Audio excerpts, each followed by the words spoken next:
trading shots.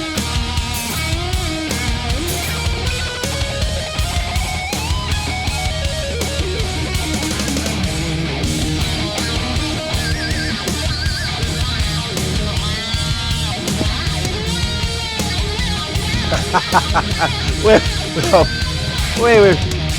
It's showtime, folks.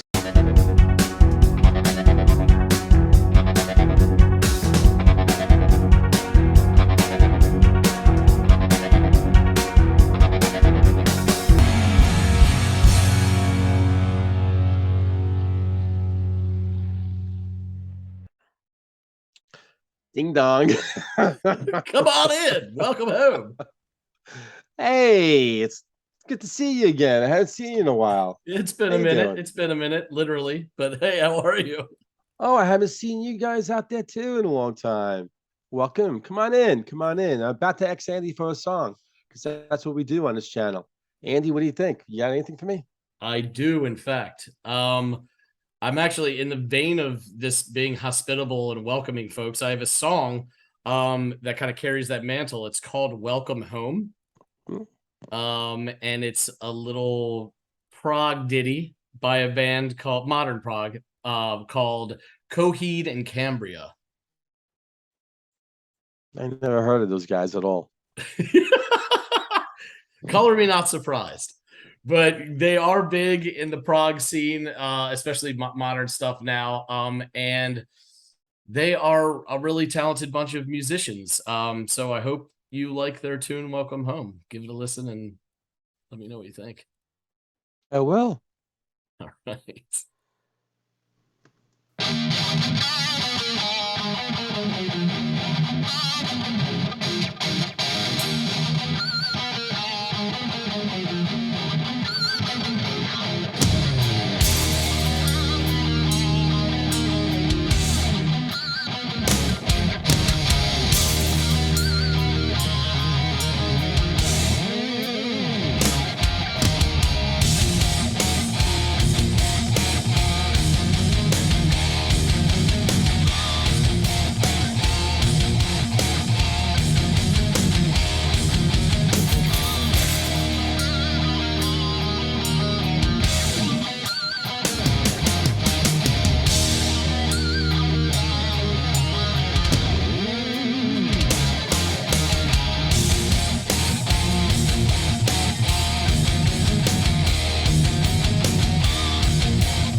Drummer.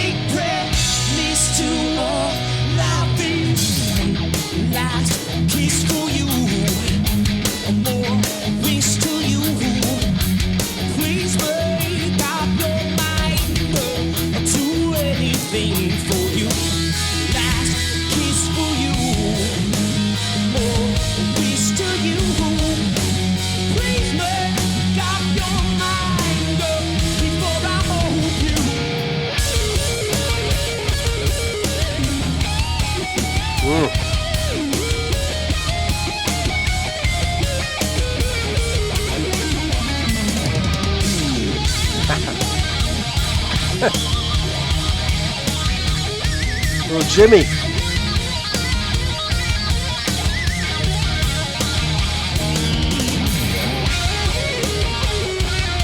Ah, they're trading shots.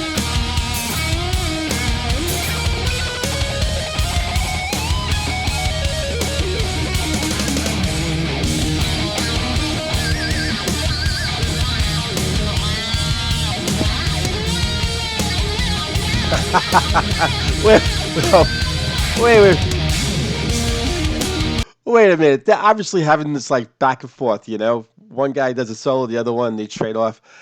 But the guy in the middle, the guy on the right, twice now he's pulled from the Jimi Hendrix bag, right? The first time was playing on top of his head, and the second time was playing with his teeth. It's like no fair. No fair. He's got to come up with something original. Nah, it's cool stuff though. This is really cool. Song's really getting interesting now.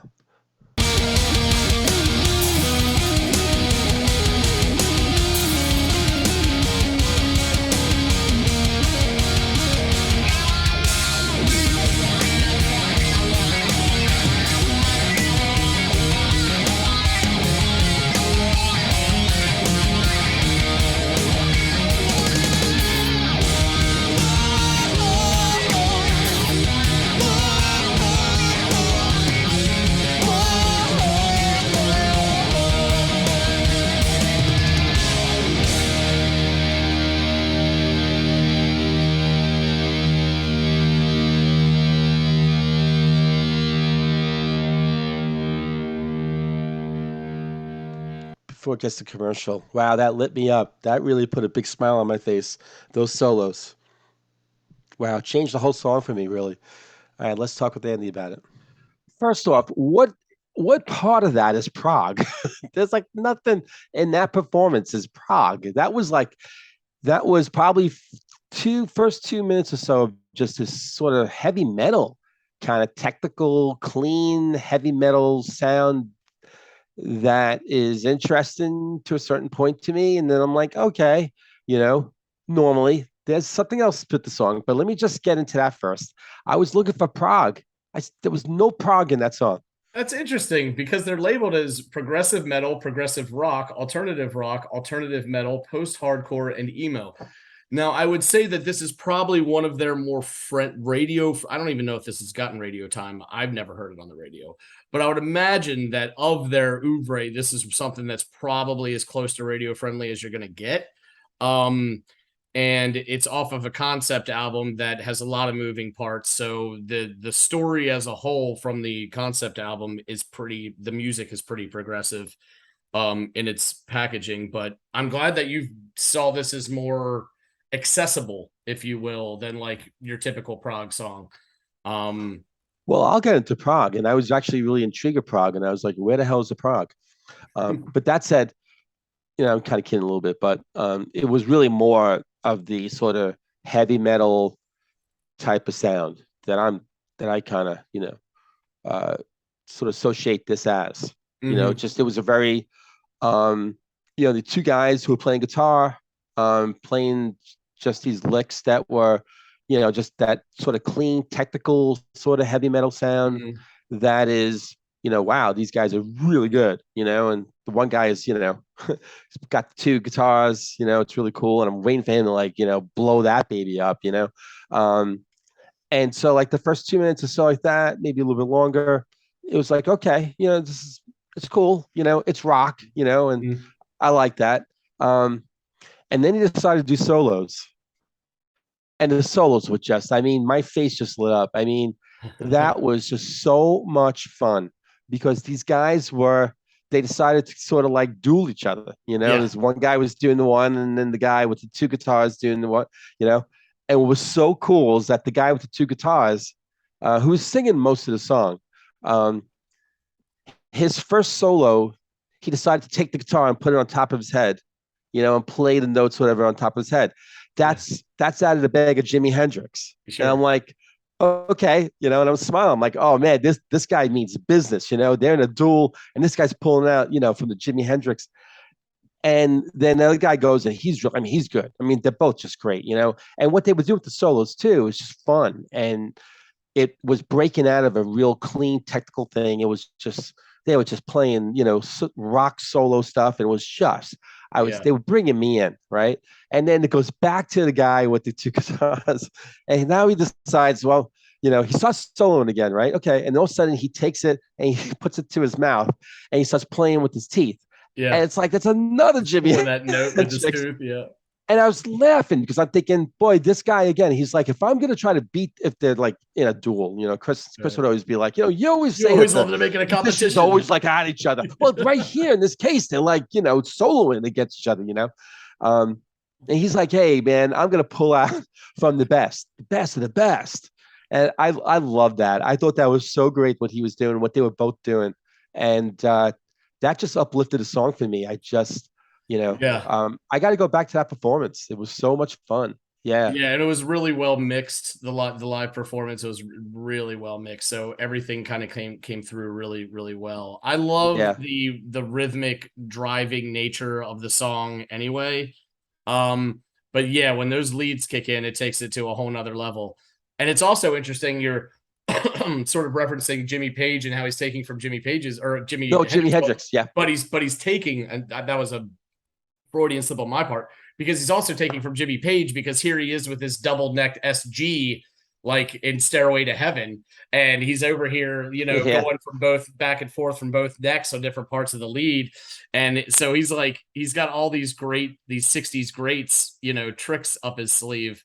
Whether it's the guitar that he's playing with or the technique that he employs when he's yeah. doing it. But nothing should be taken away from the guy who's playing the Les Paul, because those leads are really great too. And it was No, like he was great. it was an excellent juxtaposition of their styles, and even the Yeah, sounds, the two different sounds that those two guitars can put off. Um, and I kind of think like the drum and bass are really underrated in this song too, because there's that whole showdown at the OK Corral between the guitars. But man, that rhythm section is pounding. The yeah, drums do some really really great work, even during the solo stuff. You hear some really great drumming yeah. going on there. So um, yeah, The I'm unsung heroes, right? Usually it's the bass and the drum sure. when the Yeah. guitar is taking over, and it's like those guys to keep and they're keeping the lights on. Yeah, yeah, They're keeping the exactly. lights on while all the other magic is happening inside the house. But Mhm. if the bills aren't paid by bass drummer and drummer, Yes. there you go. There's gonna be no magic. And what's cool too, that right before they got into the solos, they actually they changed pace. Yeah, They went from this real kind of heavy metal uh sort of beat, sort of formula thing, to then they kind of like it changed up a little bit. It picked up a little pace in a way, and a little bit of a yes. lightness. That was really interesting. And I was like, oh, this is interesting where this is gonna go. And then it goes into these just guys just soloing. Yeah, Um, yeah. Because it is brighter sounding than the metal part that is most of the song, and it goes into that one last gift for you. And he does all that sort of melodic stuff with his voice, and you're like, where can you go from here? And then all of a sudden it's just like you go into this like screeching Les Paul, and then you're like, oh my God. And the next thing you know, you've got this double necked SG doing its thing, and now you realize you're in this ping pong match of just 6-string heaven, or 12 string, depending on which neck Claudio is playing. But yeah, really awesome live performance, great exhibition in guitar skills. So Coheed and Cambria, they're a 4-man act, as you saw from the live performance. It's Claudio Sanchez is the lead singer with the amazing hair and double necked guitar. Then there's Travis Seaver, who is the other guy who is doing backing vocals and killing it on lead guitar as well. Josh Eppart and Zach Cooper. round out the band. And this was off their, I think this was their fourth album, if I'm not mistaken. No, it was yes, actually it is the third track on their fourth album. So yeah, this was an amazing song. It's obviously part of a bigger picture. So I mean, this particular instance is about a character who's obviously very angry with his female lover or ex-lover. But yeah, the song got really big. It's been featured in like Rock Band and one of the Maddens that came out a while ago, years and years ago. So yeah, the song is made its rounds, but again, it was never really a radio hit. I just think it was kind of appreciated for what it was, and that's sort of how it's got its mainstream relevance, not through radio. But I'm glad you liked it. I knew you would love at least the guitar parts, because like when he starts getting into that wah pedal, I'm like, oh, this has kind of Greg written all over. I know he loves some good wah leads. So Yeah, yeah, and these guys, I never heard of the band. Now, their names are different, right? So I'm thinking it was going to be like the last names of the guys in the band. So where are no, they getting Coheed and Cambria? What is that? yeah, Coheed and Cambria. I'm not really sure where the derivation of the name, to be completely honest with you. So it's one of those things that we'll have to look up, or someone in the comment section below who is much more avid fan of Coheed or Cambria can let us know. But yeah, this is they're fun. I've got like 6 or 7 of their songs downloaded, but I've never gone through the, I'm sure, laborious act of listening to all of their albums like in a row, because I think that's the kind of that's sort of the prog element of it, right? There are all these concept albums that tie in and dovetail into one another. And again, some of their other stuff does have much more proggy elements. But yeah, I'm glad you dug it. I'm glad you dug the music. I'm glad you liked the live performance. That was a lot of fun. I thought, oh, Greg is gonna dig this. So that's great. With that Thank though, I'm you. gonna put a bow on it. Greg, and take us out. Go take us out. Cool, excellent. All right, everybody out there in the listening audience, if you're fans of Coheed and Cambria, or you happen to like this song or this performance, please let us know your feelings in the field below. If you're feeling generous, don't shy away from liking, sharing, or subscribing to the channel. We always love new members. But with all that being said, thank you very much, and we'll see you on the next episode of Into the Music. Music.